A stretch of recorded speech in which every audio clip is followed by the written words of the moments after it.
Hi mga ka-Dream Homes and welcome back to my channel. And again, nandito tayo ngayon sa may Kupang Antipolo Rizal. Dito malapit sa may Marikina City.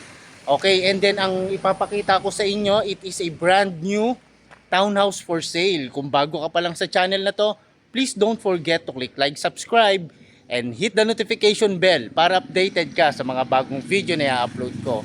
So tara, simulan na natin yung house tour mga ka-Dream Homes. So ito yung guys, yung facade ng property.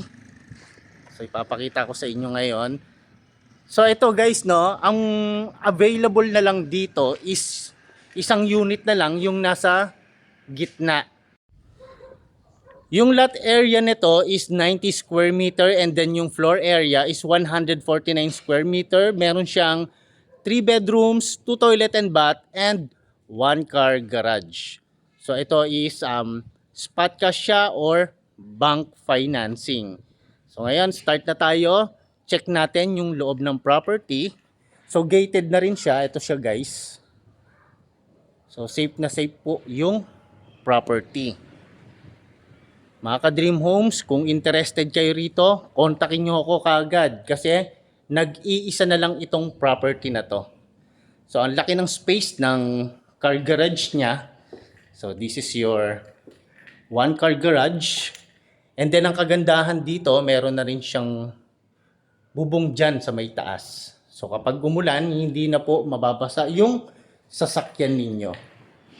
And then may kita nyo, meron na rin malaking window. So yung door is wood type. So double na rin. So double door pala siya guys. Ito. And then once na pumasok kayo dito guys, open concept and ang ganda ng loob ng property. So open concept siya ulit guys. Living area, dining area and yung kitchen area.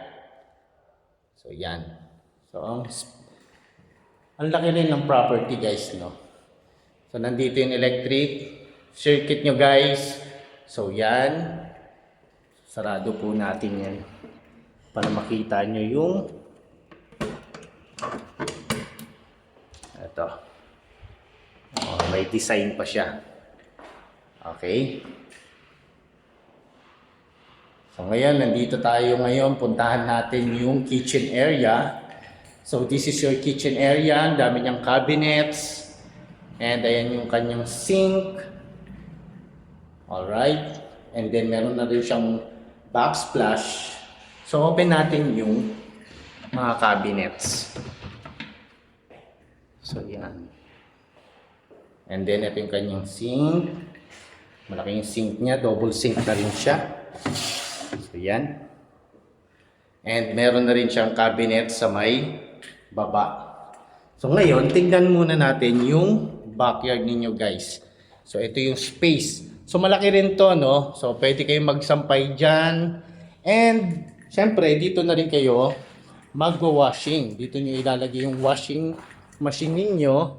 And then, kung may mga another tools kayo na hindi masyadong ginagamit, pwede nyo ilagay dito. Alright? So, ito yung likod ng house. So, ang eleganteng tignan ng property na to. Pasok ulit tayo.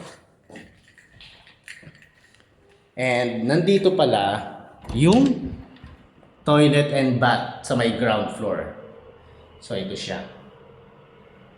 May sink, may faucet. Meron na rin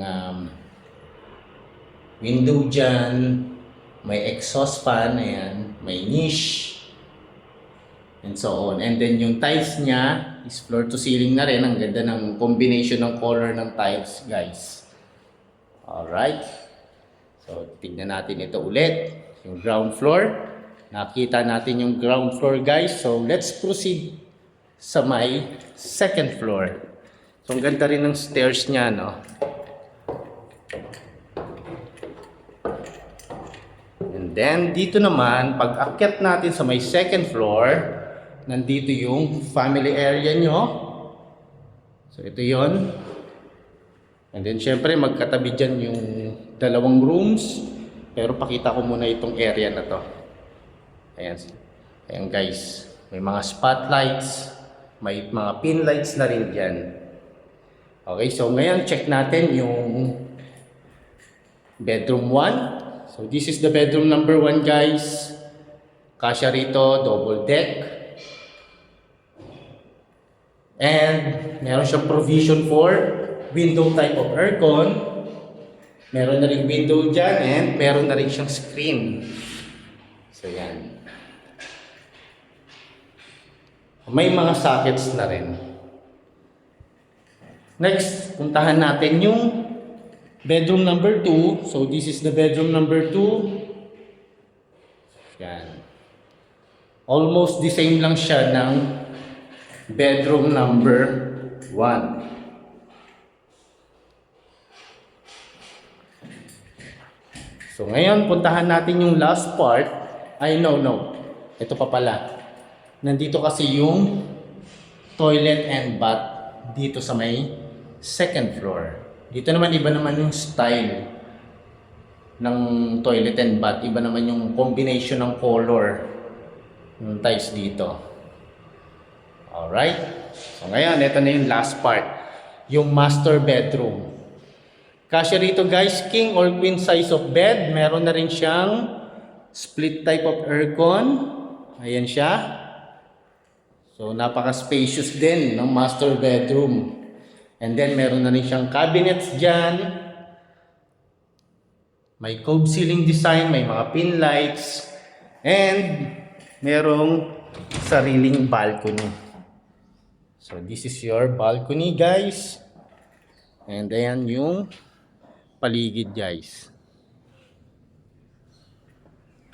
Alright. So ito mga ka-Dream Homes, kung interested kayong makita ito, nag-iisa na lang din to guys. Message nyo ako, kontakin nyo ako para mag-set tayo ng site viewing. So again, this is your Dream Home Buddy, Marvin Marquez. Magkita-kita tayo muli sa aking susunod na house tour. God bless and bye-bye!